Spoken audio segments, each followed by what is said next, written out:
When I started working on the film, I started describing it as the first feel-good AIDS documentary. And it wasn't really off base. I mean, I wanted to say that amazing things happened, and people did amazing things and accomplished far more than they ever imagined they could accomplish. That there was triumph, wrested from the grip of certain failure and certain death. I began work on How to Survive a Plague as a book in 2008, 2009. And in doing that work, I revisited what I remembered being a massive amount of videotape.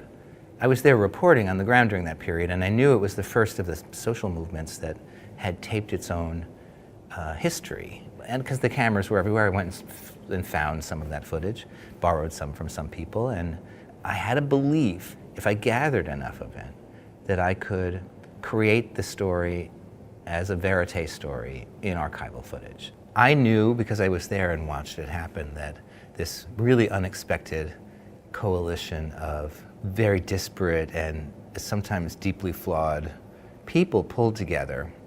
And they weren't scientists, they were patients. They included a film archivist and a high school dropout and a banker, people that you wouldn't expect to be involved in this kind of work at all. And what they did together was save lives. People know that we have to get ready, but get ready for what? We don't know. Who's being appointed to this administration? What kind of powers are they going to have? And we see the development of a very, very right-wing, authoritarian, and coordinated assault on civil liberties domestically. One never wants a book like this to be well-timed, I guess, or to celebrate disaster that's gathering on the horizon. But I think that the lessons that AIDS activists teach us are lessons, unfortunately, that we're going to have to go back to and revisit and dust off. And I think we're going to need a movement